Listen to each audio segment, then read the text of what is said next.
Most humans, dear hearts that you are, most of you offer most of your vibration in response to what you are observing, which means observing with your physical senses. And that's why, for humans, things change very slowly for you, because you are so knotted up in the reality of what is, even though you're begging for more and you're praying for more and you're asking for difference, and you know that different would be better. You don't let yourself go to the different, because what is has your nearly undivided attention. And that's what we want to talk to you about. You can't let what is occupy so much of your thought and have change occur. You have to be able to think outside of what is. You have to be able to be hopeful or believing in something not yet manifested, because there are things in the process of manifesting. There are things that are turning from vibrations to thoughts, and thoughts to words, and words and thoughts to experiences, and then to full life, full blown, see it, hear it, smell it, taste it, touch it experience. And so if you are going to be the deliberate creator of your own reality, then you must understand how it is that reality is created. When you got here, there was a lot of already manifested stuff around you. And it is logical that you would look at it and say, well, this is life. And that you would maybe not remember clearly that you were going to be adding to and creating more and molding it into place. But we want you to hear from us, and maybe to spark your memory in the knowledge that you came to let what is be the bouncing off place for more. And that it is such a wonderful thing when the contrast of your life experience causes you to know that you prefer something beyond what is, and further, to actually consciously know that once you have launched the rocket of desire, that the entire universe will work in concert to help you in the manifestation of it. And nothing less than that will do for you. There is no satisfaction in just coming forth and regurgitating what's already there. You get bored so fast and really sort of petty about the bad job they've been doing. But when you realize that you are the agents of change, that you are the ones who get to focus and identify and know what improvement can be, and then you use the power of your focus, not dissuaded by what is, not tempted by looking at what's easier to see. Oh, it is so much easier just to look at what is already manifested, isn't it? It's so much easier to see it and praise it or criticize it. It's so much easier just to look at what is and weigh in with all of the other statisticians on the goodness and the badness and the rightness and the wrongness of it. That's really easy to do, but not satisfying. But if you get to look at it, and out of it, you get to identify the improvement that you can see. And then you can find ways of focusing on the improvement, even though it hasn't manifested. But you know you're zeroing in on it because of the way you feel, because of the satisfaction that you are feeling in your focus.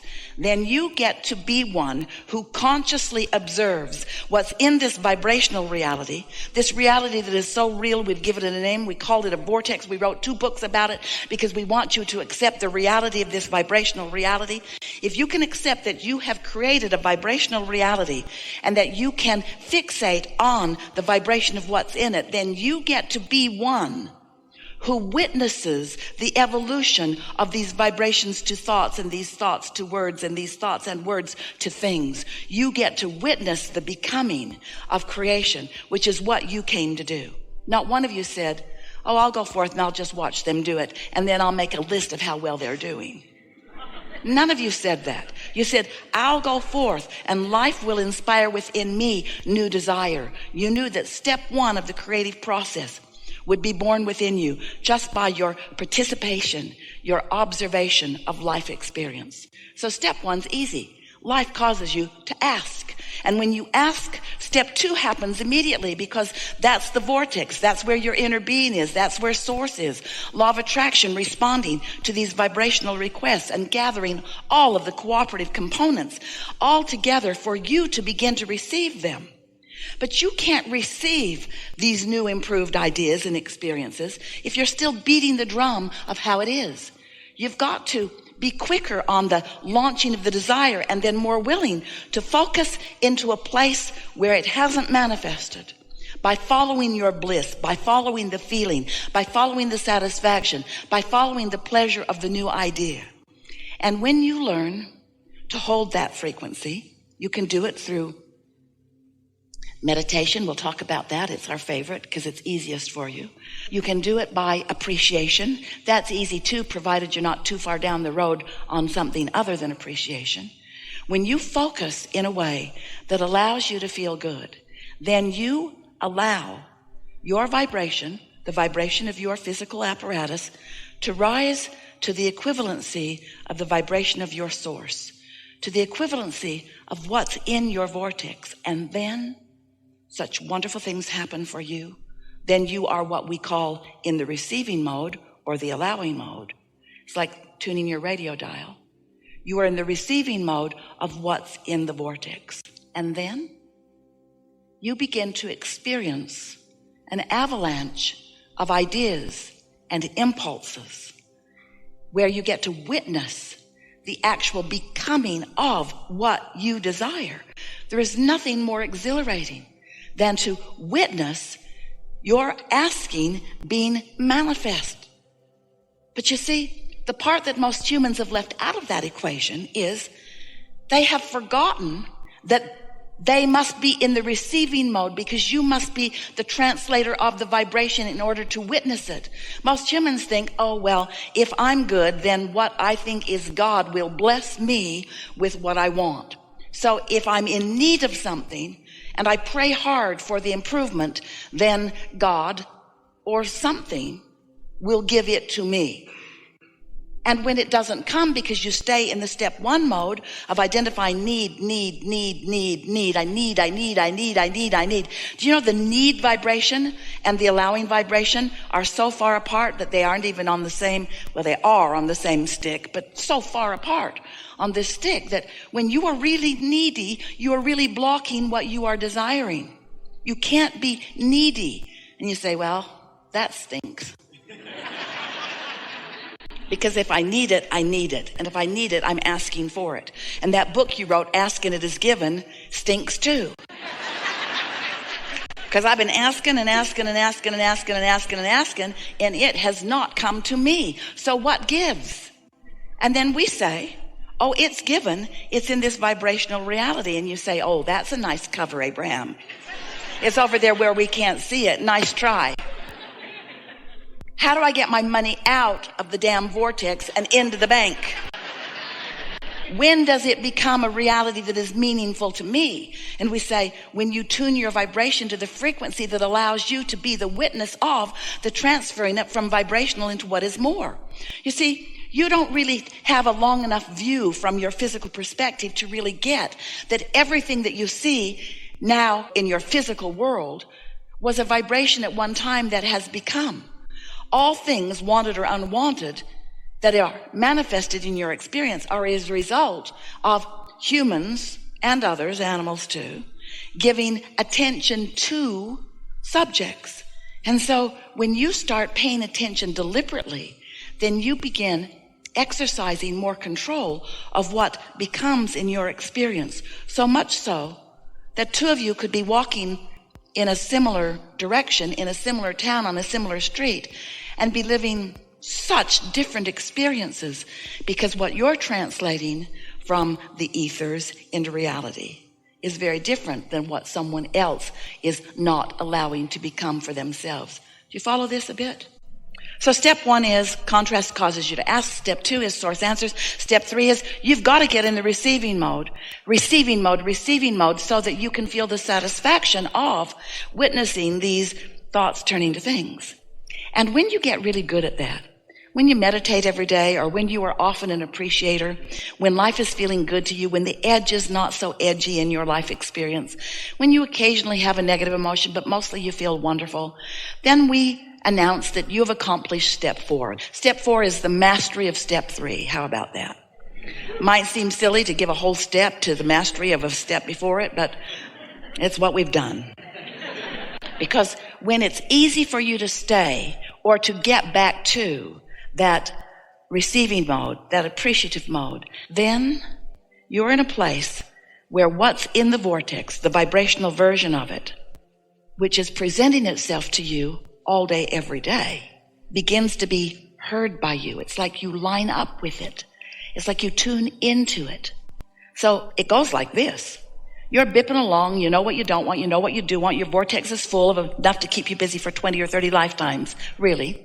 Law of attraction has been responding to it. Cooperative components have been gathered. And all of this is queued up, ready for you to begin a conscious realization of it. So Source, who knows where you are in relationship to what you have already created, is offering you a steady thought stream, a path to lead you to the full satisfaction of these things that you want. And we call it a path of least resistance because you, dear hearts, and it's all right, you've put a whole bunch of resistance on your path. But your inner being knows what all your hang-ups are, what all your hindering beliefs are, and your inner being is offering you ideas of how to get to where you want to be, even though there's resistance on your path. Your inner being isn't saying, oh, there's resistance on your path, go get rid of it and then come back and we'll talk. Your inner being isn't saying, oh, too much resistance for you, you're doomed to an unpleasant life. Your inner being just constantly offers ideas about how you can get to where you want to be. It's like Esther losing her gold pen. She couldn't find it anywhere. She searched for weeks and weeks and weeks and weeks and weeks about it. Finally gave up, looked everywhere, in every handbag, in every drawer, even moved to a whole new place, boxed everything up, unboxed everything, and finally said, I guess I have to face the fact I've lost my beautiful gold pen.